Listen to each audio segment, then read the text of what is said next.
What's up, everyone? Welcome back to the TLZ Podcast. I'm your host, Tony, and this is where we sit down with elite athletes and professionals to break down the journey, the mindset, and what it really takes to compete at the highest level. As we always say here, when you train your mind, you change your game. Before we get started, if you enjoyed today's episode, make sure you hit that like button and the subscribe button down below. It truly helps the channel grow.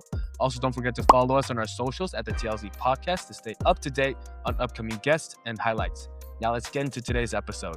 Joining us today is one of the most unique athletes in badminton, someone proving that elite sports and elite academics can exist at the same time. Representing Canada on the international stage, she has built a strong career competing in women's doubles and mixed doubles while balancing one of the most demanding pads outside of sport. She has delivered major results for Team Canada, including helping the nation capture gold at the recent Pan Am Men and Women Cup. She is also a Canadian national champion and has earned international podium finishes, including a bronze medal at the Canadian International Challenge. What makes her story truly special is that while competing professionally around the world, she is simultaneously pursuing a future in medicine. She is currently attending McGill University, one of the top medical schools in Canada, as she works towards becoming an ophthalmologist. Very few people can handle the pressure of one of those worlds, let alone both. She represents discipline, ambition, and what is possible when talent meets relentless work ethic. Welcome to the podcast, Eliana Zhang. Hi, Tony. Thanks for having me. Yeah, thank you for coming on. For the people that don't know, we're actually filming this in the middle of Uber Cup. So Eliana is in Denmark, right? Exactly. Horsens. So how has it been in Uber Cup? You guys already went through the opening ceremony and everything, right? Yeah, so the last 2 years, Uber and Suderman were in China, so it's a really big change coming to a European country. It's on the countryside. It's like 4-hour train ride from Copenhagen, so definitely the crowd's not as big, but I think it's a much cozier city, I would say. That's nice. I mean, like you mentioned, the last one I think you went to was in Chengdu, China, right? Last Uber Cup was in China 2 years ago. Yeah. Right. So how do you like it? What's the difference between being in China and in Europe? Well, the culture is so different. So personally, obviously, you can see I'm Asian. My parents came from China, and I actually have quite a bit of family back in Chengdu. So it was kind of nice to see them there. It felt like half vacation, half tournament, whereas this really just feels like a tournament because obviously I don't have family in Denmark. I prefer Asian food a bit more. And also there's more crowd in Chengdu, so it kind of feels like a bigger event. But I think Badminton Denmark and BWF are doing just as good at hosting an event here in Denmark. So yeah. Yeah, for sure. I saw the event that they put together like a few days ago when the players were posting, and it looks pretty nice. But is your hometown in Chengdu? No, my hometown is actually super, super small. If I mention it, it's called Zaozhuang. Like nobody knows what it is, but it's like a 2-hour car ride from Jinan, which is in Shandong. Oh. But I have family who moved to Chengdu and then for school and stuff because I think they have a good university there. So yeah. Oh yeah, definitely. I mean, Chengdu is one of the best vacation spots in China. There's so many things to do eating wise. There's a lot of food, there's the pandas, there's so many amazing things. So it's always fun to visit Chengdu. And going back to the Uber Cup that you're at right now, you watched Victor's game yesterday, right? Against Shaya Sen, right? I saw you post about it on your story. He managed to beat him, right? The current world ranking number 11. So what was it like watching that game? It was really nice to see that Canada can have players who really challenge top countries in the world. And, Victor, I watched him grow up. I knew him since 2016. I remember when he was a lot shorter than me, and then now he's a lot taller than me. So I guess just seeing the evolution and the progress is something that's really, really good. And, Victor's a really good person, and seeing a good person reach really good heights and success is always something that restores your faith in humanity. For the lack of better words, just because in the field that I'm in, successful people aren't always the nicest. And it's nice to see someone as nice as Victor be as successful as he is. Yeah, definitely. I mean, especially I feel like in the medical field that happens, right? Because everybody kind of trying to take the minimal amount of spots that are available. So I get where you're coming from. And, going back to you, right? Before we jump more into Uber Cup and the women's team, when did you start playing badminton? I started playing badminton when I was 6. I was a very hyperactive child to the point that my parents could not deal with all the energy I had after school. So they put me in 6 different activities, one activity every day. And then Sunday was just church day. And I really liked something that my parents put me in tennis originally. It was a summer sport, but my tennis coach also taught badminton. So when fall came, the tennis coach told me to try out badminton. and then I played it for like the winter, and then I just never went back to tennis. So that was when I was 6 years old. Wow. So you've been juggling a lot of stuff since you were very young. Oh yeah, a bunch of stuff. Piano, you name it, everything. Wow. I mean, did you ever feel overwhelmed when you were that young? No, I feel like I'm the type of person who really likes to keep myself busy. I just feel like I think at a really young age, I lost someone who was really close to me, my grandfather, and something about him was that, you know, when you lose someone that close to you at that young age, you realize that time is finite on earth. So you just really want to capitalize on this time, this gift that you're given, and to make sure you reach your fullest potential as a human being and that you've experienced all the human emotions there while you're still here. Sorry, this got really deep, but that's like, that's just No, something that's that not a problem. I always keep in the back of my mind. No, that's amazing. And, I'm very sorry to hear that you lost your grandpa very early on. And I completely understand you because I have a very close relationship with my grandparents. And that's something that scares me too, when Hmm. I think about it. So I know where you're coming from. And because of these experiences, though, you're able to grow and, learn from these life experiences. So I think it's definitely something that everybody goes through eventually, right? And it's very painful, but it's something that would come out hopefully a better person, right? And going back to badminton, what changed it eventually from like a hobby to something that you wanted to actually put a lot of time into and play professional? Mm. That's a great question. So when I was, I think 13 or 14, I was like top in Quebec. Like I would think I was U15, but I was winning like U19 tournaments. And so that's when my parents were like, okay, what's the next level? What's the next goal? And it was nationals. And so I played my first national tournament and I lost so badly first round to the top seed, who is actually a really good friend of mine, Katie Hoshu. And that really Mm, motivated me to see how bad I was in the national circuit. Yeah, I was like, wow, there's finally a challenge, because at that point I was winning mm, all the U19 tournaments. I became the youngest provincial champion, like of the adult circuit in Quebec when I was like 15 or 14. So anyway, so then I was like, oh my God, there's a good challenge. So then I went to Toronto to train for 3 months, and I went back like throughout the year to get better. And then I think within 2 years, I actually was able to be the best in my category in U17 nationally, and just really enjoying the aspect of seeing your progress and like working hard towards a goal and reaching that goal. That sense of fulfillment only came from badminton at that time because I was in high school. So academically, it wasn't that stimulating, but athletics wise, it was very stimulating, and I really liked that.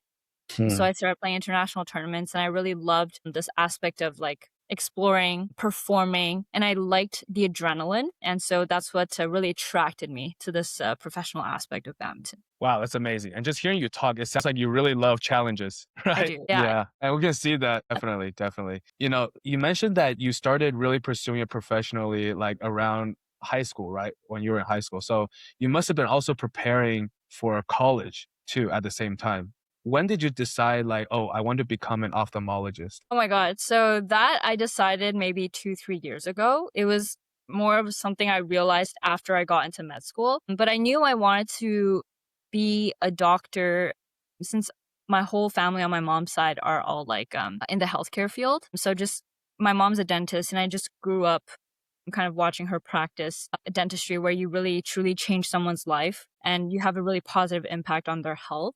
So I wanted to go into healthcare.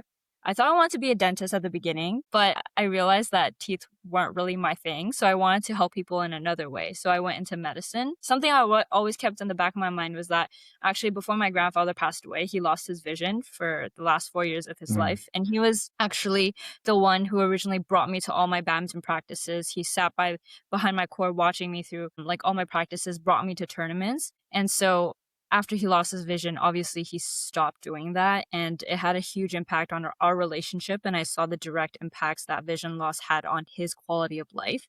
So always having that at the back of my mind, I kept ophthalmology at the back of my mind, but I wanted to be open-minded. I didn't want my career choice to be trauma-driven. So, I did research in ophthalmology. I worked in an ENT clinic, but they were all great specialties, but they just didn't click for me. And then when I finally did observerships and rotations in ophthalmology, that was where I was like, this is it. Because knowing the backstory of like how much patients suffer from vision impairment because of my own personal experiences, I think really pulled me towards this specialty even more. And now being on the side where I can actually make a difference was the biggest game changer and was like that it moment for me. So that's when I realized I wanted to do ophthalmology. I see. And if you don't mind me asking, what did your grandpa, like, what was he going through where he lost his vision? So something about him was that he was actually in the army back in China. Obviously, when you're in the army, you're so busy surviving that you don't have the time or the opportunity or the privilege to take care of your own health. So he had really uncontrolled diabetes. And something about diabetes is that you get symptoms, visual symptoms within 5 years of your first diagnosis. So he actually had diabetic retinopathy, which caused back-to-back retinal detachments. He underwent multiple surgeries, but they weren't able to reattach the retina. So sorry, I'm getting a bit medical, but No that's worries. all. Yeah, that's like the field in which I do most of my research in at the moment. So yeah, he had like diabetic retinopathy and multiple complications, and then he eventually lost his vision because they weren't able to fix it. Wow. Yeah, I've heard of that before where people lost vision to diabetes, but I think it's a little more on the rare side, right? Not as common. Oh no, it's super common. Oh, really? Yeah, it's super common. It's like you have a retinal detachment like 2 or 3 per big center per night, basically. Wow. Oh yeah, That's it's super common. that's a lot more common than I thought. No, but that just goes to show that retinal diseases are actually need more awareness because they kind of just creep up on you. And a lot of the times when someone is diagnosed with diabetes, they're not necessarily warned about the visual impairments that actually come with it. I'm sure that if people were told about that, they would be more motivated to maybe take care of their diabetes and realize the severity of it. Because I think you and I both agree that vision is such an important factor in daily function, right? So I think people place a lot of importance on it. And if people had more awareness regarding the impacts diabetes has on vision, I think it would make a big difference. Yeah, definitely. I mean, I think it's a very serious thing that people go through. And like, even for me, like my vision is not great. Like if I don't wear my contacts, I think I'm like negative 600 in one eye and like negative 500 in the other. Like I'm really bad. Okay. Well, not to scare you, but I think I'm assuming you have myopia, like you're nearsighted, right? Like you can see stuff when it's closer. Yeah. Okay. It's called myopia, and when people have like more than negative 500, it actually drastically increases your risk of retinal detachments. So I'm just giving you an FYI. I'm not trying to scare you, but that's just an FYI. Wait, so is that like because of diabetes or what?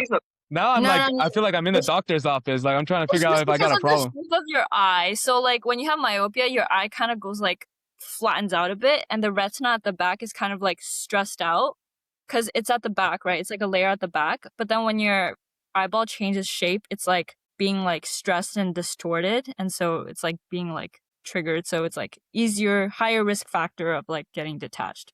But if you take care of your eyeballs, you should be fine. Just don't get diabetes and stuff. Well, now I'm scared. Like, I need to watch what I eat now or what? Yeah, I always thought like I could just get LASIK eventually and I'll be okay. Yeah, you can get LASIK. There's obviously cons to LASIK, but that's another topic. But there's a high success rate of LASIKs, and if that's what you want to do and you have the insurance to cover it because it's quite pricey, then you should definitely go for it. Damn, I feel like this has become like a doctor's appointment at this point. God. I need to figure out what's wrong with my eyes. No medical advice, guys.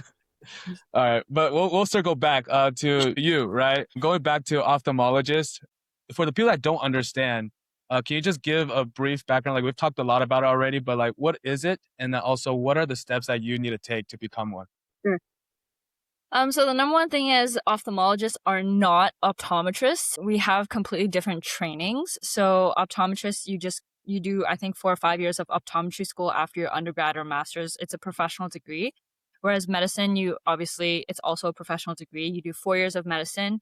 And then after you have to go through something in Canada called CARMS, which is a matching process so that you go into something called residency where you specialize in what you want to do. Residency for ophthalmology is 5 years. A lot of the people do a 1 or 2 year fellowship, which is where you subspecialize within your specialty. So the eye is like this. You spend 5 years specializing on the eye. And then if you really like the back of the eye, which is called the retina, and it's like 200 microns, you spend 1 or 2 years like only studying this part and like doing surgeries on this part. Or if you like the cornea, which is like the front part of your eye, you spend 1 or 2 years only doing like cornea surgeries. So it's very specialized. And my best friend's a psychiatrist and another one's a pediatrician. And they're like, I just don't understand why you would spend 11 years of your life and then like your whole entire career focusing on the smallest layer of the human body. It's like not only you want to Mm. specialize in the eye, but you specialize in the smallest, like a part of the eye. But Mm. I don't know. I think it speaks a lot to my personality in which like I'd rather be really, really good at one thing as opposed to like do everything a bit and not be that like know it just a bit.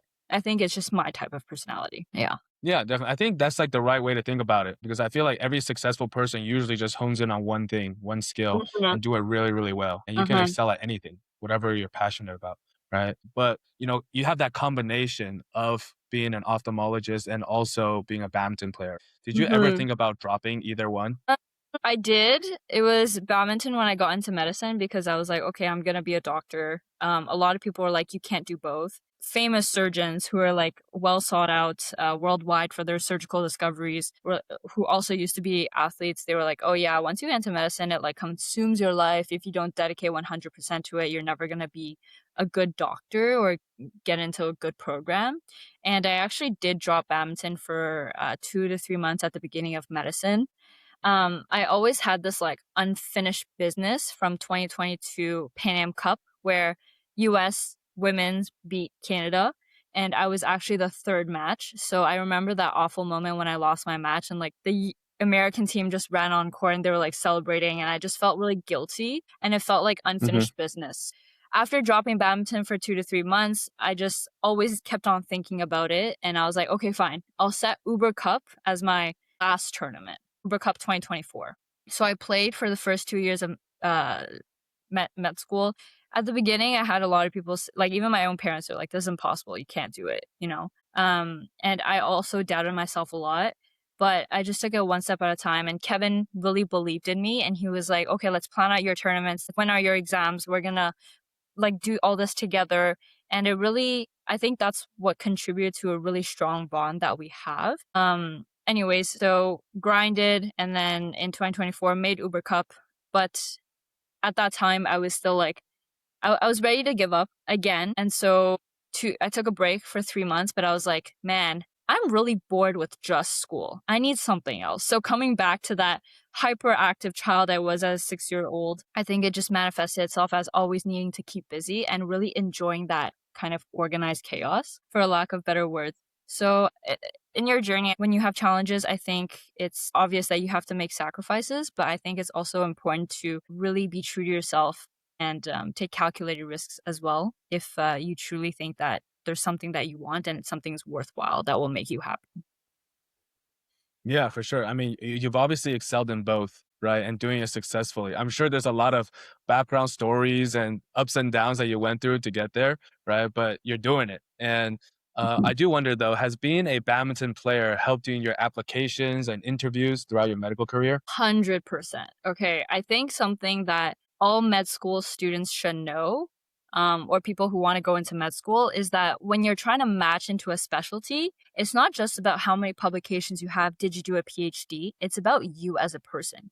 Do you have an interesting life outside of med school? Can people see themselves working with you for the next 5 to 10 years and eventually being colleagues with you in the field?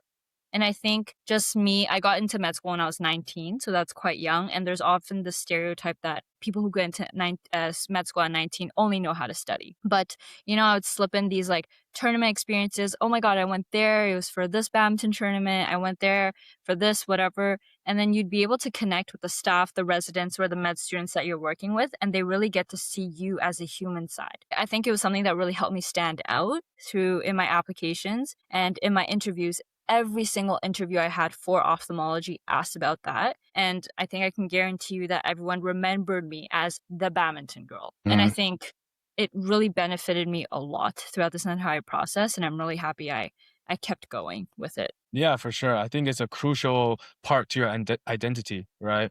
But do you think like these schools or the interviews that you're taking, would they think that, oh, maybe she's not fully committed to being a doctor because she has this other side to her? Absolutely. That's always the first assumption. But that's why it's important to remember that you have to do your research, like do the research projects, get involved in the various like community service activities and whatever. Like that's the fundamental. You need to have that. And then badminton is the cherry on top. One time I had a badminton practice scheduled, and then my PI like had some project he wanted to submit for like a conference, and the due date was actually the next day. So I actually like spent the whole night at the library. I said, sorry, coach, I can't go to training. I have something something important to do. I spent the whole night at the library compiling all the data, doing all the stats, and I got the abstract ready. And then I think that PI, this is just an extreme example of me showing my PI that, you know, like during this important time of residency matching, like ophthalmology and being a doctor is important, and badminton does not hinder me reaching and me committing to being a doctor. Yeah. I see. That's So it's a lot about prioritizing. Yes. At certain moments, it's important to, you're never 50-50 when you're doing badminton school. You're never 50-50.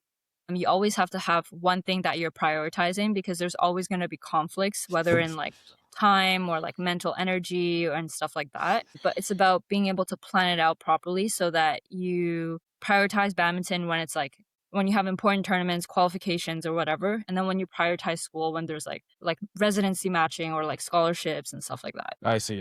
Yeah, that makes sense. And, you know, you eventually got into McGill University, right? Which is one of the top medical schools in Canada. If you were to give one advice to somebody who wants to go to a school like McGill University, what would you tell them? I would say to invest in yourself. Like, don't just invest in your CV, invest in the values that these entries on the CVs bring you as a person. I think badminton really taught me to how to lose, if anything. I think anybody can win. Like when you're winning, like everyone's happy and whatever. But when you lose, it's how do you internalize that? How do you learn from that? Even though emotionally it's so tough. And then you wake up the next morning and you get back to training, or you wake up the next morning and you get back to work. It's about like not dwelling too much. It's because you realize that you don't have time to do that. There's the next challenge coming up. And I think in med school, you kind of go in starting at the bottom of the food chain. If you get like a staff who maybe is in a bad mood and they say something like, oh, you're really not up to par compared to your other fellow med students, or like, oh, this is like basic knowledge. How do you not know that? It's really about being like, okay, I don't know this. I'm going to go home. I'm going to study, and I'm going to come back tomorrow knowing something extra.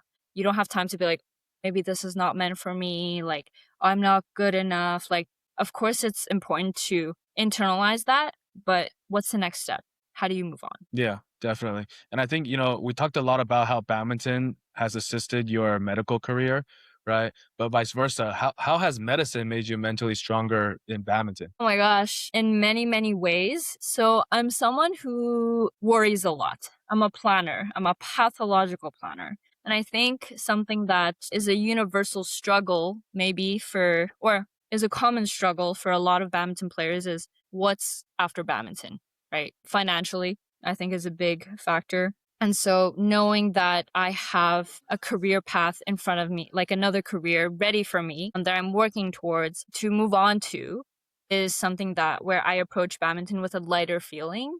You know, I understand that I'm here to enjoy and to kind of, it's a symbol of youth and to remember these amazing moments. I think that's one thing. And the second thing is I remember this distinct time where I was leaving for Xiamen last year.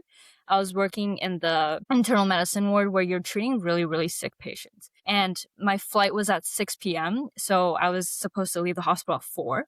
And at like 3:45, a patient I was caring for like started crashing. Like she was respiratory distress, couldn't breathe. She was like not responding to commands. And it was just like, she was basically dying. She had like stage 4 cancer and it was like super advanced, metastasized everywhere. And she was brought to the ICU. And then by the time she was brought to ICU, it was 4 o'clock and I was clocking out, going to China for a tournament where everyone was like peak condition and like in the best shapes of their lives. And I think dealing death and facing death right in front of you, and then on the other hand, seeing like top athletes in their best shape, really that contrast just made me really grateful to be where I am. And so, you know, like obviously there's always pressure going to a match, but I think having faced death on a daily basis kind of really takes the pressure off. And I guess it puts things into perspective, for lack of better words.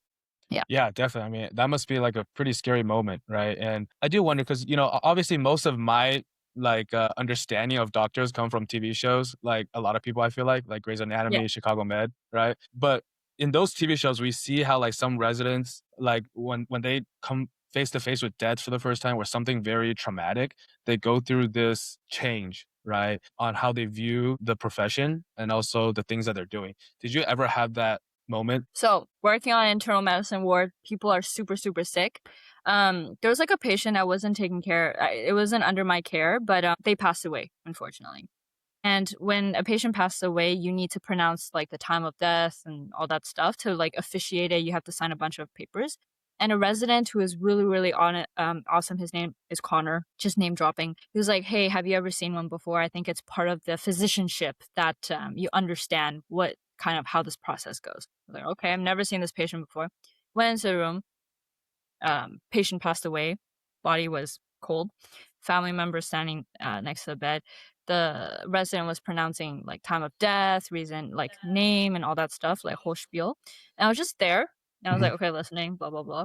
After that, I didn't even know who this patient was. I came out of the room and I didn't even know. And like someone was like, "Are you okay? Like, what happened?" And I was like, "What do you mean?" And like I was crying. I didn't even realize how much I was crying. I was like, I didn't even realize I was crying. And they were like, I think it's this moment where you realize, like, when my grandfather passed away, I was not there. This is the first time I saw death, like, right in front of me and how imminent it is.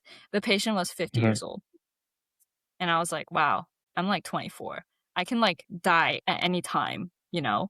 Like, this just made it so real for me.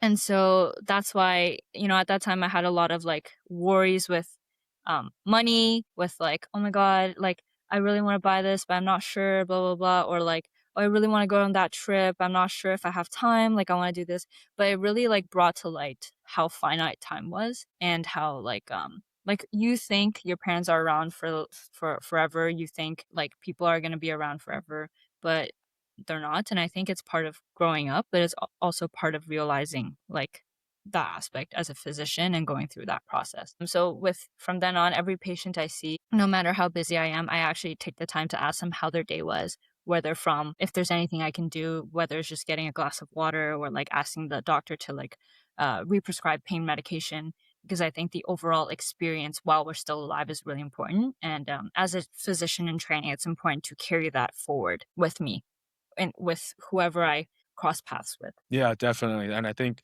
a lot of people forget that doctors are humans too, and you guys feel a lot of emotions, and it can be a lot for sure, because you guys Mhm. experience this on a day-to-day basis, right? Yeah. But going back to treating patients, are you ever afraid that you're going to make a mistake that's going to cost somebody's life? So I'm in ophthalmology.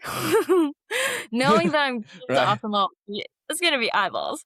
But of course, I think vision is super important, but it's realizing that it's part of life. Even at McGill, we're very blessed to have the top doctors in their fields be our mentors and staff. And every time they say, you know, um, it's the most important thing it's not about like never making a mistake. It's about finding a solution. Like, what are you going to do to help the patient deal with this? What are you going to do as a doctor to always learn from your mistakes and be better? And I think this Mm, is one of the aspects of medicine that really attracted me. It's through research, you're pushing the field, and through like reflection, you're always learning and becoming a better version of yourself. I see. I see. That's awesome. That's a great mindset to have, I think, going into that profession. And, we've talked about your ophthalmology career, right? And your badminton career. And both, I think a lot of people will understand this too, is they're both very expensive careers, right? To fund. So how have you been funding your professional badminton career and your medical career? So I don't know if I should be saying this, but in terms of medicine, so Quebec has really cheap tuition, so it's about 10K per year. So it's like 40K Really? for a medical degree. Yeah. And our government has really good funding. Each year, basically my tuition is covered. I just have to pay it back at the end of residency with no interest actually. So I'm very, very Wow. lucky to be where I am. But McGill also offered me a lot of scholarships. I've also gotten many scholarships through research. I think about like over the past 4 years, maybe um 35K. So all the research and like stuff that I've done. So that has been covering like cost of living. You also get a 350K line of credit as a medical student, which is really great. So with that, I actually invested in an apartment, turned it into a 2-bedroom apartment, renting it out, and I'm making a bit of money from that. It's all about, I think, being smart with the opportunities that you're given and being able to capitalize off of that. And basically with that money, I've been able to fund some of the badminton tournaments. My provincial federation actually gives me some money each, like $500 per tournament, which has been very helpful. The rest, originally my parents were kind of skeptical about badminton, but after I got into the national team, they're like, okay, I guess you're somehow making it work. We don't know how, but here's like a token of our support. So then they started helping a bit. But Kevin has actually been very helpful. I think I owe him like 25K right now. Wow. Yeah, he's been Wow, very that's supportive. amazing. He's been very supportive of everything. And like, he's like, you don't even have to pay me back. I just want you to be happy. And and he understands how the sense of urgency I have towards living life to the fullest. And he really wants to make sure that, when I'm 60, when I'm 70, I can, like, regardless of whether or not we're together at that point, hopefully we are, but he just wants me to like look back to my 20s and really think that, I really got all the opportunities that I wanted to and that I feel supported. I'm very lucky. I consider myself. So yeah. Wow, So that's amazing. that's me answering your questions. But right now I have like $0 in my bank account. I'm like broke. You're obviously very smart with the money though, Yeah, thanks. making it stretch. Yeah. And so, wow, that's amazing. And like, what the hell are we doing in the US for medical field? Because I know for a fact, like nobody's going to school like that. Everybody's Nope. got debt, piling on. So I have no idea how we're doing it, but that's absolutely amazing. And shout out to Kevin for being such a great Yeah, boyfriend. he's Right? amazing. Are you guys living together now or what? No, we actually live 4 hours plane ride away from each other. And we have been for the Oh, past 4 years. Yeah, we're long distance. He lives in Calgary and I live in Montreal. But I think low key it works out well for the both of us because obviously I'm very busy and he's also very busy. And like I think our love language is like quality time. Like he's a very smart person. And I think that just having that like intellectual conversation, like we just call for an hour every night and it's been 4 years and we always have something to talk about. And so I feel like just having that intellectual stimulation is something that we really like and it works for our schedule, to be honest. I mean, that's crazy that you guys been together for that long and it's long distance. Talking about schedules, though, that actually leads into my next question. What does your daily schedule look like when you're at home? So this Oh, is my man. Bible. It's called an agenda. It's pretty crazy. I write every single thing down in my agenda. But so I'm not one of those people who buy an agenda and don't use it. So there's like a lot of things that go in it. This is kind of like a typical day. So Oh, wow. basically when I was practicing for interviews, I guess I would wake up at 5:30 to practice an interview with like friends and stuff and go to training like 5:36, go to training 6:30, 6:30 to 8:30. And then at this time I was in geriatrics. So it's basically you work with old people, people with Alzheimer's, and you're just trying to like adjust their medications, see what kind of social support you can provide. I was working from 9 to 5, get home, go to the gym, and then kind of just study and then go to bed around like 10 or 11. So that would be a typical day. Like I'm always doing something to the point that I think I'm getting too many white hairs. Honestly, I don't know if you can Oh, see it on man. camera, but I actually have a lot of white hair. So that's why I'm trying to actually like tone it down a bit before I start residency. Because I think it's my body's way of saying like, even though I have the energy, I think my body is like having difficulty keeping up now, even though I'm only 24. But I have a lot of white hair and everyone keeps pointing it out and it's like really pissing me off. So I'm going to fix that. Yeah, definitely. I mean, the most important thing is making sure you're healthy. I mean, Yeah. no matter how much success you have, if you're not healthy, it just all goes to waste, right? Mm-hmm. So yeah, that's definitely the most important thing. And I was going to ask you how you stay organized, but obviously you have that crazy agenda. I Ooh, guess yeah. like for like normal people, like we might try to have an agenda, but how do you stay so like locked in on when to stop like every single time? Okay, so that's step 2. On my phone, there's in my notes app, there's a specific note called daily to-dos. I literally write down every single thing I do. So for example, for Uber Cup today, first thing, breakfast at 7:30, 8 a.m. bus. In the bus, edit and post something on Instagram or like edit the thing something I'm gonna post. go through a survey that I conducted for Badminton Canada because I'm also the president of the Players Association. So just go through the responses. I also had to write a speech. So get that done because the bus ride is like 45 minutes to an hour, and that's like time you cannot waste, right? Get to training. Sorry, you get there, you like watch a bit of the men's team, obviously be present, but like I had to go through some emails. So, like between the matches, between player warm up, like coaching and stuff, you can definitely capitalize on that time. 12:30, 3 o'clock training, and then dinner, shower, teeth, face mask. Like I literally write down every single thing I have to do every single day. And I think that it's like a safety net. Obviously, I try to go through my day without having to look at my phone like every other like 15 minutes. But this is my safety net and it's my daily checklist. Wow, that's crazy. Are you ever like tired? Like, you just want to sit back and close your eyes and relax for a little bit? Yeah, it's scheduled in here. Oh. It was the bus ride coming back. Oh my God. So, but that must impact your social life a little bit, right? Like if everybody's talking on the bus and having a good time, you can't be participating in that, right? I mean, if everyone's having a good time, I'll like go through my list and I'll be like, what has to be done today? And if I'm done the things that had to be done today and like the rest of the things can be done tomorrow, and I check like my agenda to see like, or like a mental, because I have a weekly plan. Like this week I want to get, for example, this PowerPoint done, this project done, write this manuscript. So if I like mentally can find time for another day, then yeah, sure. Like I'll be flexible. I'll like chime in on the conversation. But if there's something that's like due today, then no, sorry guys, I'm locking in and I'm finishing this essay. Like it's not happening. Like I'm just that type of person. Yeah. So Eliana does procrastinate a little bit here and there. Yeah, totally. Like a normal person. Yeah, totally like a normal person. I think that's one thing that Kevin and I talk about a lot. It's because, for tournaments, a lot of it is you have to wait till the M&Q is out. You have to wait till you get a response from this person to know XYZ. And that's the thing I hate the most about like planning badminton. It's like waiting for this tournament to finish, seeing what your result is so that you can plan for the next tournament, I'm the type of person where it's like, if there's something, I'm going to do it now or tomorrow. Like there's no waiting. So like that's actually the part of badminton that stresses me out the most. It's like, oh, I have to wait till this is out and then wait till that's done and wait till this person replies. Yeah. Anyways. Waiting on others are the worst for you. I mean, obviously you're a crazy planner, right? But is Kevin also a planner or is he more of a... No, the opposite. Just, I think by this point, 4 years into our relationship, he's accepted that I will always have a plan, and he just like okays it.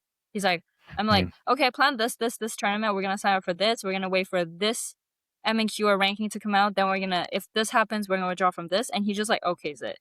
But if he has something that he inputs, obviously like we'll discuss it. But that's kind of like our flow right now. Like I just kind of like give him the plan, and then he like gives a check mark, and then go. Yeah. So do you share your daily agenda with him? Like, hey, this is today's agenda. No, and don't bother me at this time. Yeah. No, he stresses him out. He's like, okay, what are you doing? And I'm like, I'm free at 10. That's all I'll say. And then at 10 o'clock, we'll call and I'll tell him like what I did or what funny thing happened, or like if there's something I need to know, I usually just call him. We don't like texting throughout the day. So we just like call. Yeah. I see. That makes sense. Yeah. We'll get into a little bit more of your relationship with Kevin in a little bit. But I do want to circle back to your studying, right? Obviously, you're great at studying or else you wouldn't be where you are right now, right? And you're good at planning. But what is your favorite studying hack? My favorite studying hack? I always have a drink next to me. Like, not alcohol? No. Not alcoholic. I'm not that psycho. But I know some people, like my seniors, who drink with wine, who study with wine. And I'm like, anyways, not encouraging it, just saying. But I always have like a matcha, a coffee. Like, it's that warm up to studying. Otherwise, like if I just like sit down and tell myself to start studying, I can't do it.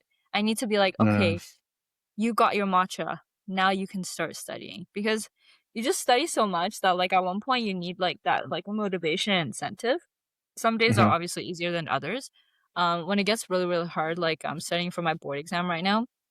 Like before I left, I was like trying out a different cafe with a friend every day. A lot of the times I literally just get black coffee because like a matcha, it has like certain drinks have like way too much sugar. And if you like drink that every day, obviously bad, diabetes, blah, blah, blah. So just like trying different environments gives that like new stimulation for the brain to lock in. And yeah, that's study hack. Always stay hydrated. Nice. That's something new. I think that for a study hack, usually people are like, make sure you do like 10-minute breaks or something like that. Nah, But I nah, think getting nah, a nah, drink, nah. that's fair. That's like beginner level. You gotta get the OP level, the S tier stuff. Okay. Okay. This is great. This is S tier advice right here.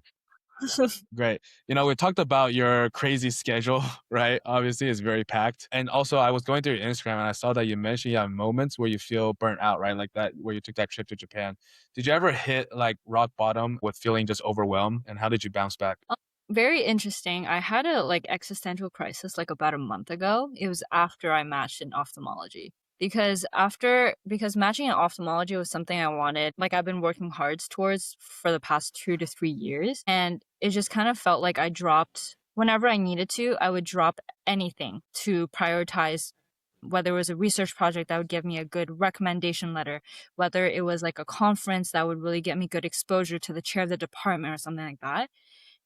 It was so busy to the point that for a while, especially leading up to like the interviews, where I just couldn't sit in silence because I realized like I was cooking, I was like eating, or like I was walking, like I just couldn't be in silence. Like I couldn't fall asleep to silence. I needed to put on a podcast. I needed to put on a TV show that I've watched 1,000 times already. And just reflecting on that, I realized it was because the silence would have had me realize how burnt out and how tired I was. It was anti-survival, right? And so I think I kept myself in a noisy environment that I would sometimes create for myself so that I didn't allow that introspection, so that I would keep going until I finally reached my goal. And then that's when I was like, damn, I'm tired. I slept like 12 hours for like 2 weeks straight. Like just Oh, wow. couldn't do anything. I mean, it's something I've been holding in for 3 years, right? You're on the go for 3 years. And like part of me realized that maybe I missed out on very important moments. Like my grandmother was, in the hospital. She had a really bad fall, so she actually has dementia, and I wasn't able to go to the hospital to see her because I was so busy. And like just reflecting on moments like that, like she could have passed away and I wouldn't have gotten the chance to say goodbye. So I think going forwards into residency, I really want to have more balance and never lose that human side, and to set more boundaries for myself. I think I'm the type of person, I think, who's able to do it. Like if you give me a challenge, I'll do it. I'll like tough through it until my body gives out. But I think it's about setting boundaries and limits for yourself before you even reach to that point, right? Yeah. I mean, that's very tough on your body, right? I imagine like 3 years of just constant, going at it 100%. Like Yeah. that must be very tiring, right? And, looking Mhm. back at it, like you said, incident with your grandmother and many, many other things, right? Do you ever feel regret on some of the things that happened in those 3 years? And would you do it differently? No, so I have the mentality where I get this from my mom. Um, you extraordinary people don't get extraordinary by doing ordinary things. So sometimes when we do crazy things or very intense things, it's so that in the future we can reach like new heights. And we only know if we've made a mistake or like pushed ourselves too much if we've actually pushed ourselves. And I think all of that contributes to learning more about ourselves and our own limits. And I think like this aspect of regret, having a moment where I regret in my life, I haven't experienced that yet. I think everything has been a lesson for me so far. I see. That's awesome. I think that's the right way to live, because I think if we always dwell on the regrets and whatnot, there's infinite amount of things you can think about. But it's all about understanding that, you made the right decision at the time and it was the decision to make. So Mm-hmm. you just keep moving forward, right? Because life is long and short at the same time, right? So I think it's the right mindset to have. And, now that I think you're still putting more focus into medicine, right, compared to your badminton, but that would also mean that your badminton level naturally takes a hit, right? Why is it Yeah. still important for you to keep traveling and competing professionally? So I've always considered myself a singles player. I grew up playing singles, but when I started to rotate in the hospitals, obviously I didn't have as much time to do that.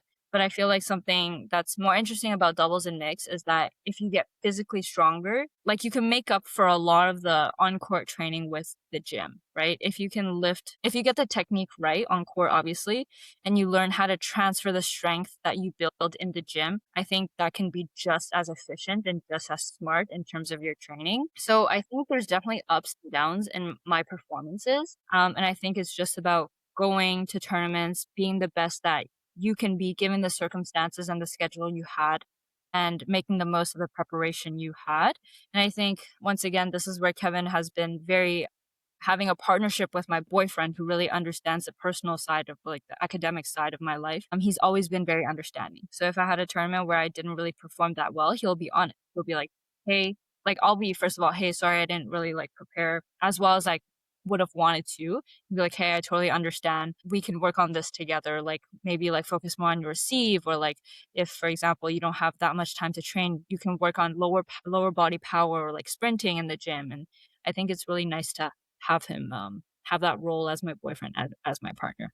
Yeah. Yeah, definitely. And that actually leads into my next question because you brought up Kevin and playing mixed with him, right? Obviously, like for the people that are listening, Kevin is Eliana's boyfriend, right? And they play mixed doubles together. And you mentioned how sometimes maybe you're too busy to train or like, maybe you mess up this tournament, right? And you guys have that discussion and communication. But because I played mixed and doubles before too, I understand like when your partner is, not picking up their slack, right? Yeah.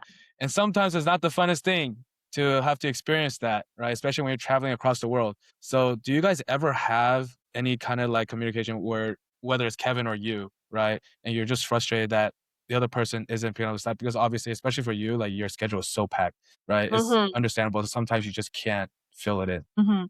I think at the beginning, it's always like there's always a period of adaptation. But I think the good thing about us is that we never go to bed angry. I think our longest fight is 6 hours in the past 4 years. Like we're the type to really like when we get mad, we'll like talk super fast and we'll rap at each other, but we'll get everything out and then we'll kind of just move on. And I'll just be like, hey, I'm sorry, I blah blah blah wasn't doing this well, and he'll be like, yeah, blah blah blah blah blah, and then I'll be like, but like I don't like how you said this. It made me feel blah blah blah. So sometimes it gets a bit emotional, but I think it's great that we have the liberty to do that because a lot of the times I feel like if people like for partnerships where they're not dating, I feel like there's this like ego or this like face that you kind of have to save a bit. So sometimes you can't maybe be as honest as you would like to. Like you kind of have to beat around the bush. You have to like kind of sugarcoat things. Sometimes it doesn't get necessarily as clearly communicated as you otherwise would if you didn't have to like have that aspect of saving face or this ego thing. So I think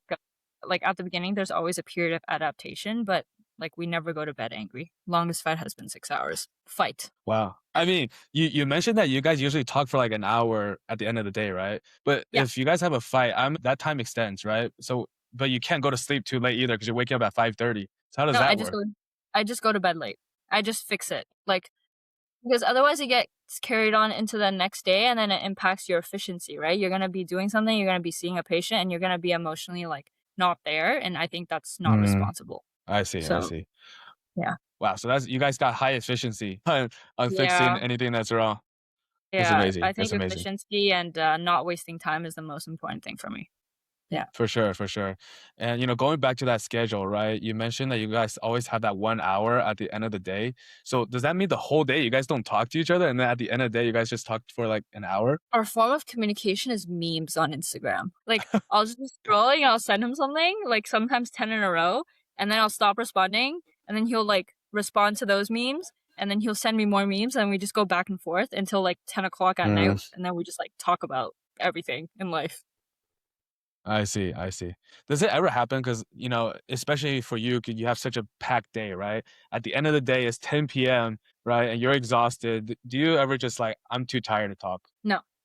Never. Kevin is like, no. Kevin is like, unless I'm like sleeping over at someone's house or like, like I have a conversation where my parents need me to do something, like unless there's some social obligation, I'll always call him. But sometimes I think like as an athlete and a coach, it's hard for him. Once in a while, I'll be like, hey, I'm so tired. Can we just talk tomorrow? Or like talk longer for tomorrow or whatever. So sometimes once in a while we'll do that. But like for me, like he's like my person. He's like my therapist. Like I de-stress via talking to him. And so I'm always down to talk to him. Like I I see. look forward to that part a lot in my day. Yeah. I see. I mean, that makes sense because Kevin's probably doing a lot more physical things throughout the day, right? Yeah. Moving his body a lot. So he's probably exhausted at the end of the day. Uh, talking about all the great things about Kevin, what is your favorite quality in Kevin? He's very responsible in the sense that like if I think that's one thing I look for the most in my partner because my mom is like very similar to me. Like she's high achieving. She did she's a dentist, PhD at Peking University, like postdoc at McGill. My dad too, like very high achieving family. But my dad's always been my mom's safety net. Like if she just Mm, one day like just went into a coma, my dad can take care of anything and everything.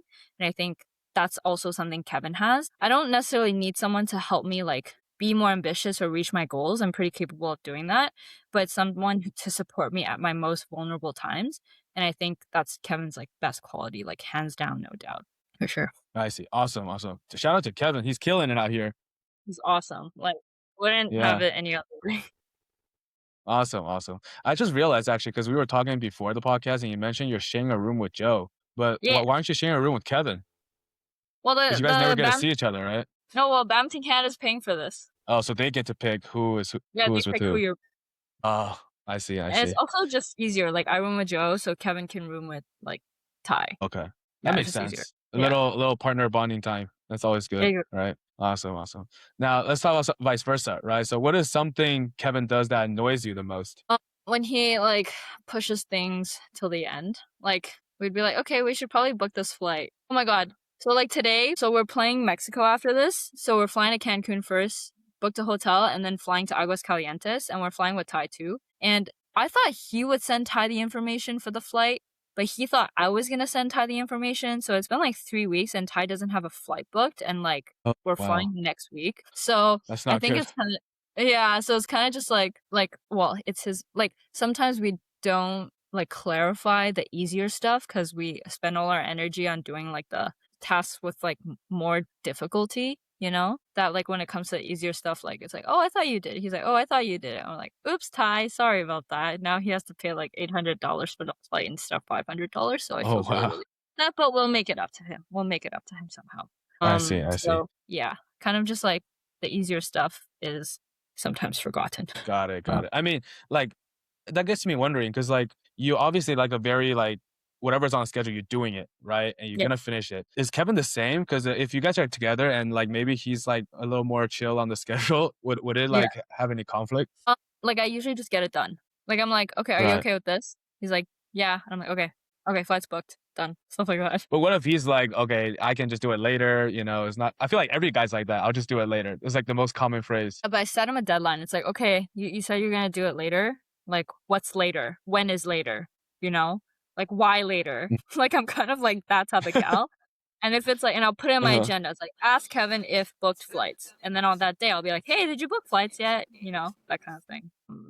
I don't Damn, know that's if it makes me crazy. sound crazy, but I just like things a I certain mean, way. you're very on top of things, which is good. Yes. Is Yes. how it should be. That's awesome. All right, but going back to some of your achievements in badminton, you Mhm. played in the 2023 U.S. Open, where you actually made it to quarterfinals, and you played this incredible game against Lene Christofferson, who is ranked number 21 now in the world. How did that match feel when you were playing it?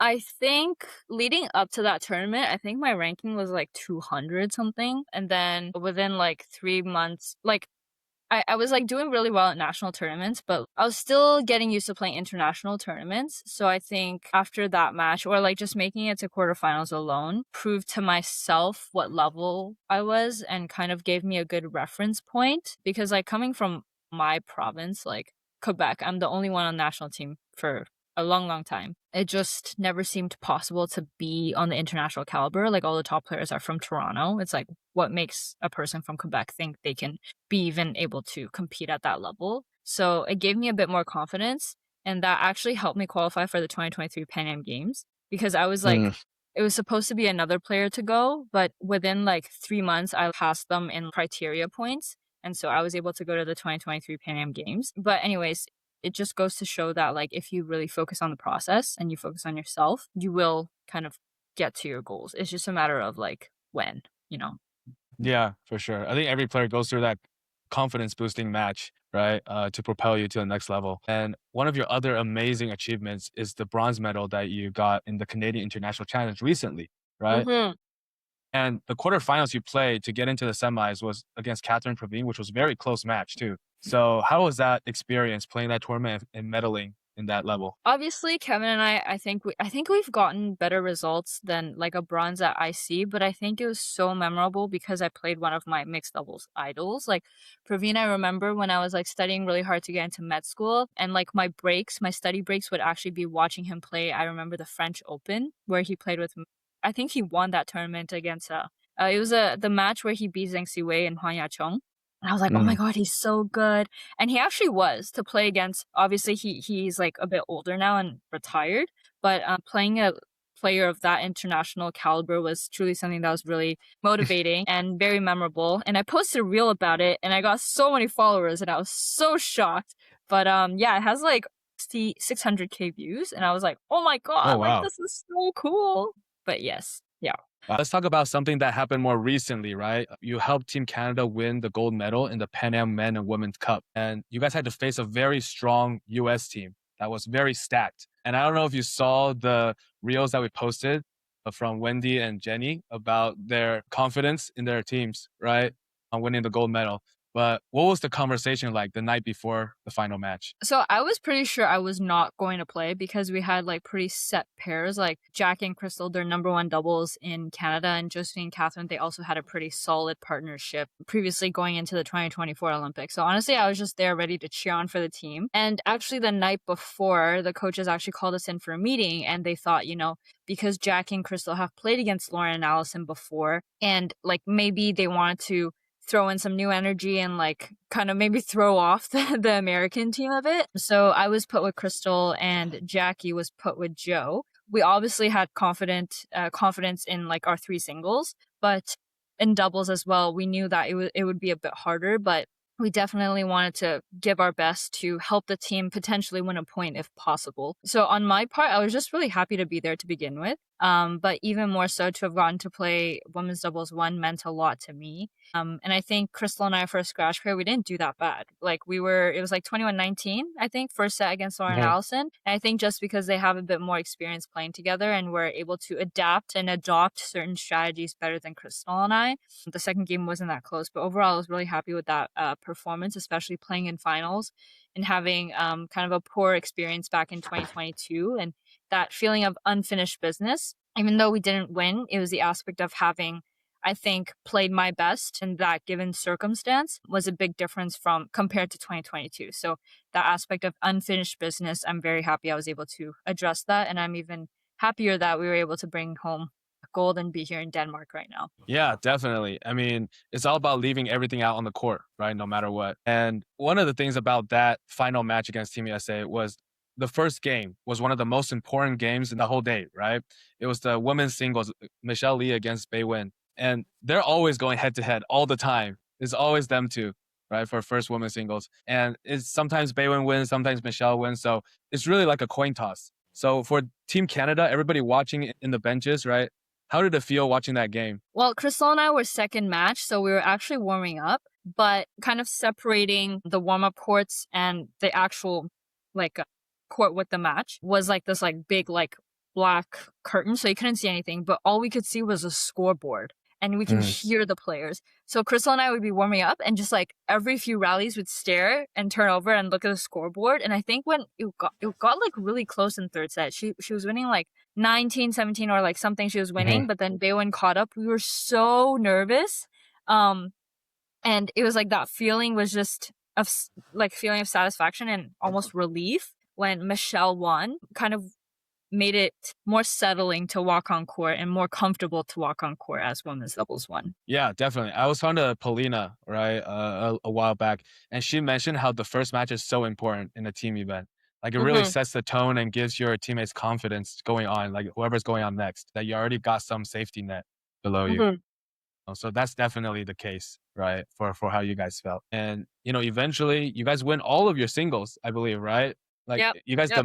you guys won everything for singles. And how did it feel to win gold in the end when you guys realized like the gold is ours? There's actually a funny story. So in 2024, Rachel was the winning point. And at that time, no one actually ran onto court. It was just like there's like men's was going on at the same time. Like, it was just a bit uncoordinated. So, back in 2024, I was like, I promise if in 2026 we win, you're the third match, or like third point, I'll be the first one to run on court. And I fulfilled that promise. When she won, I think there's like a BWF reel. You can see like as soon as she wins, she like turns around and I'm like running and I sprint over and like I hoisted her up. And like we were talking after that and she was like, Eliana, I'm really grateful you kept your promise. It made me feel really, really good because, it's like being the fifth match is like a rare opportunity, let alone like having that opportunity for a second time. So I think I'm just really happy I was able to give her that moment because I think it's a very memorable moment and precious moment. Yeah, definitely. And I think it speaks to who you are as a person and as a friend, right? I think it's super important. And to be honest, like a lot of times after players win a match, sometimes you just have this, like it's over. And you don't really remember to celebrate. You just like finally let all the stress go. But it's always important to stay present and like do your celebration because you never know that when's the next time you're going to be able to do it again, right? Exactly. So that's always amazing. And going back to some of the individual tournaments you've played many Pan Am championships, right? Since I think it was like 2022. Yeah. And the crazy thing is when I was looking at it, you always made it to quarterfinals and just every time barely like lose, right? I know. And the same thing happened again this year or like the year before, the most recent one. You made it to 2 quarterfinals, right? For doubles and mix. And unfortunately came up short just by a little bit. Right? Yep. So how does it feel to just be short again? So fun fact, since 2022, that's 5 Pan Am championships. Plus, if you factor Pan Am Games 2023, that's like 6 kind of tournaments. And in 3 of those, I've played 1 event mix. And in 3 of those, I've played 2 events. So that's a total of 9 events played throughout 5 years. And they've all finished in quarterfinals. You don't understand how much I hate Pan Am individual championships at this point because, oh my God. And I think 5 of the losses are to Jenny, like specifically Jenny, every year in quarterfinals. At this point, like, I don't know if I should be saying this. Like, I kind of just booked my flight on quarterfinals day, like this year, because I was like, obviously changeable flight, but I was just like, maybe if I book my flight on quarterfinals day, like, I will win quarters, because things just never turn out the way we planned. But I lost in quarters again. So I think it's just about coming back every year and giving your best shot. Like, I really don't have a better answer. I think it's just learning. And I think each year we do a bit better. So I think first year when we played Jenny and Vincent, we lost not close. Then we got closer the next year against Jenny and Presley, not close. This year, quite close. Yeah. So I think it's every year just about, like I said, don't dwell on it, learn from your mistakes and come back stronger. And just keep doing that. And I don't know, hopefully we have different results and I finally make it past the quarterfinal stage. But I'm honestly, it's fine. It's fine. I'm telling myself it's fine. Yeah, I mean, you came really close this time, especially for mixed. I think it was like 22-20 and 21, like 17, 18, 19, I forgot. But it was like really, really close. So close. Yeah. But hey, I'm sure you'll be able to do it. Obviously, like badminton is like not mathematical, but a lot of the times, like just like seeing our score versus like seeing their semifinal and then eventually like final score. A lot of the times, it'd be really fun to play someone who's not Jenny for once, just to see where I would actually measure up on the Pan Am stage. But we'll see what happens next year. Every single year. Yeah, definitely. I mean, trust me, you'll be able to get there one day. And I mean, look at Jenny, right? Jenny actually hasn't won a Pan Am champion, like a gold medal ever, right? And she's played for this long and she's at that high level, but she just always, for some reason, wasn't able to get it. And this time they were able to win gold, right? So I'm sure the future is bright for Pan Am individuals for you. And you'll be able to medal. I believe in that. Hopefully. And so talking about future and your future achievements in badminton, what is your goal moving forward for badminton? I think for me, now that I'm got into ophthalmology, I'm really, really happy, obviously. First year in ophthalmology is like off service. So we do everything that's not ophthalmology, but related to ophthalmology. So neurology, pediatrics, emergency medicine, plastics. These are all fields where like its knowledge would be useful in ophthalmology. So that being said, it's not that it's like not hiring or like less busy, but because of the way the schedule is made, it gives a lot of opportunity to play tournaments. So Kevin and I are planning our tournaments. Our next tournament is actually Mexico. And then we actually found out we got into Singapore 750 at the end of May, which we're very excited about. So we're just going to go out there, play as many tournaments as we can, and just build off of this momentum that we've got going, like especially going off of like a good performance against Presley and Jenny. And just making adjustments and seeing where we can go. And apparently like Worlds might be in Canada next year, 2027. And I've never played Worlds before. So I think that might be a good goal for us. I'm just taking it step by step, year by year for now. Just enjoying as much as I can while my head is not fully has too much white hair. So yeah, I'm just doing that. That's awesome. That's awesome. It's great to have those goals in mind, and I'm sure you'll do great. And, as we're wrapping up the podcast today, what advice would you give to a player who wants to compete professionally for badminton, but also wants to pursue a demanding career path like medicine? So my mom always said this to me, and I guess I already said at the beginning of the podcast or midway through the podcast, it's like, you can't be extraordinary by doing ordinary things. Right. I think at the beginning when I wanted to pursue medicine and badminton, a lot of people were like, yeah, this is too crazy. Like, you're not going to make it, all of these things. But then finding the people who really support you and understand you and actually try to believe in you to help you get to those goals, like Kevin, eventually my parents, definitely my coach, my mentors in the research field in ophthalmology. Big shout out to Infiza and Dr. Chen. Anyways, I think it's a lonely road, but if you find people who are able to support you, I think it's definitely important to hold on to them. And of course, now that I'm sort of like at the end of the medical school journey, going forwards to remember that if there's an opportunity to mentor others up and coming younger med students or aspiring med students who are also athletes, to set an example for them and to be very open to sharing advice, which is what I'm doing with like Instagram and trying to like promote that, just because I didn't have a lot of exposure to that when I was going through that like on my own. So yeah, that would be my advice, to keep an open mind. There's always going to be people who say you can't do it, but there's always going to be people who say you can do it. So use your best judgment going forward. That's awesome. That's awesome. And, one of the reasons why I really love your story and really wanted you to share it is because I actually know a lot of badminton players in the US who wanted to pursue like a medical degree, especially after COVID. I feel like the generation that came up after COVID all really wanted to get into the medical field. And a lot of them stopped playing badminton actually to pursue, their medical career. So I think if they had an opportunity to see somebody who's walked both paths, they can maybe consider doing that. Right. Like it is a possibility, even though of course it's very difficult. It's not an easy path, but it is something that you can pursue if you really want to. Exactly. And I hope that this, podcast and your story gives them inspiration to do that. And yeah, it really helped them in their life journey. Right. But yeah, you're currently in Uber Cup. It's like 11 p.m. over there already. And Joe's waiting for us to finish up so she can go to sleep. So last question will be about Uber Cup. How do you think the women's team will do at this year's Uber Cup?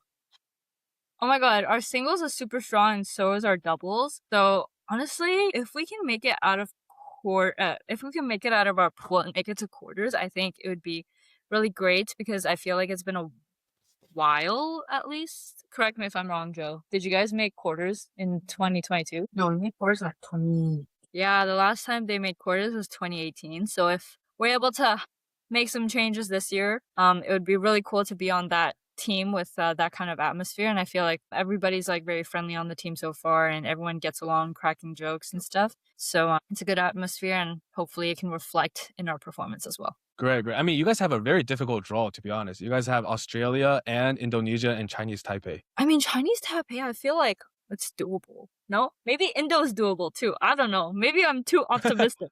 I'm just going to be cheering so loud tomorrow. I'm like friends actually with the number one Indo girl. singles because I used to train I trained in Indo back in 2017. So it's super cool seeing her be like women's singles one now. But yeah, make sure she sees this. We're coming for you, Putri. Okay. Sounds good. Awesome. I love the confidence. But yeah, since we're wrapping up on Uber Cup, right, we want to do a quick game for your teammates. Kind of similar to the one we did with Wendy. I will ask you a question and then you just give the name that you feel like fits the question best. Okay? Yeah. Okay, here we go. Funniest teammate. Joe. Joe? And it's not because Joe's in the room right now. No, she has the Awesome. funniest stories. Great. Wait, what did Wendy pick Joe for? I forgot. I think it was losing her phone or something. Oh, forgetfulness. Right. Okay, next one. Most locked in before matches. Michelle. Michelle's like, her warm-ups are like super like, so On point. like she's like super focused and dialed in. I would not dare to like, small talk with her before her match. You just let her be in her own bubble. So yeah, I would say Michelle. Awesome. Okay, best dressed teammate. Honestly, I feel like Catherine has really good style. That's true. My reel actually is coming out tomorrow where like people rate each other's outfits and like Kat's like outfit is there and she's like got very like her sense of style is very unique, I would say. Did you see her catwalk like the one she did in China? Yeah, it was like her That modeling was crazy. career. Yeah, it was very awesome. She looked good in the shades and everything. That was awesome. Nice. Okay, next one. Most likely to be late. Chloe, because she always like falls asleep, doesn't set an alarm, and then we have like a team meeting and everyone's just like, where's Chloe? And then Jackie has to go drag her out of the room. Hey, Chloe's a great pick. Next one. Best singer on the team. Joe. What? Oh, wow. We need to go to karaoke with Joe. No. She can sing in Korean. No. Really? Yeah, she speaks Korean. She was speaking to Jungnan the other day in Korean. I was so impressed. Joe's not Korean though, right? No, she did exchange for like a semester in Korea or something, and she had a coach who is Korean. It's just really impressive. Yeah. She watches a lot of Korean dramas. That probably helps. The Korean dramas. I'm exposing her. Awesome. Okay. I mean, that's good. That's a good skill, knowing how to speak Korean. Next one. Who is the team mom? Joe. Oh my God. I think I was so biased. I literally called her mom 3 times yesterday and she's like, by the last, like, she was like, do you want candy? I'm like, sure. She's like, oh, here's your towel. She's like, oh, like, do you want coffee? And I'm like, okay, thanks, mom. Like, every single time I say that. And then she's like, if you call me mom one more time, Eliana. And I'm like, okay, sorry, mom. I mean, Joe's just the perfect teammate then. Takes care of everybody. Yeah, she's awesome. I love rooming with her. That's awesome. Okay, next one. Most likely to lose passport. I know he's not on our team, but his name is Kevin Lee. And he lost his passport when we were in China. Like, we had a layover in China last year. He was in Hangzhou going to Xiamen. And then, like, we were running around trying to find his passport, and it was in his bag. But anyway. Wow. That's crazy. That's pretty bad. I actually lost my passport once in Canada. But that's a story for a different time. We missed our flight and everything was pretty bad. But oh my God. I can relate. All right, next one. Best vibes on tour. Okay, to switch things up so that I don't answer Joe every single question, I'm going to say Rachel. Rachel's so chill to hang out with. She's so funny, cracks a lot of jokes, very serious in training when it comes down to it. She's very flexible. She's like, you can have deep talks with her. So I would say Rachel. Awesome. Great. Last question. For team spirit, who cheers the loudest? Wendy. For the team. Wendy. Oh my God. She is so... No, Wendy and Crystal, like when they go off, they go off. You can hear them outside of the gym. And like, I mean this in the best way possible. Both of them have very defining voices that you can recognize. That's true. That's true. So yeah, I'd say Wendy and Crystal. Awesome. Well, you guys are going to need them tomorrow for sure in the upcoming games. It's always great to have teammates cheering for you, though. For sure. It makes everything so much more exciting. Smacking all the things they give us on the benches and stuff. Yeah. We need to start bringing drums. Like, US and Canada needs to start bringing drums like the Brazilians and Indonesians. India had drums today. They had horns today. They, like, brought, like, clown wigs. I don't know why, but, like, they had, like, clown wigs. And I was like, okay. But, we need to bring drums. Yeah, we need to bring the energy. But yeah, that is the end of the podcast today. Thank you, Eliana, for giving us your time again, especially in the middle of Uber Cup. We really appreciate it. Yeah, and thanks for having me. And I think what you're doing is very important with the podcast. So I hope to keep seeing you interview people. Thank you, Eliana. I appreciate it. Thank you for the kind words. But yeah, thank you guys so much for watching. That is the end of the podcast for today. If you guys enjoyed today's episode, make sure you hit that like button and the subscribe button down below. Show that support for the channel. It truly helps the channel grow. Also, don't forget to follow us on our socials at the TLZ Podcast to stay up to date on upcoming guests and highlights. All right. Thank you guys so much for watching, and we'll see you guys next time.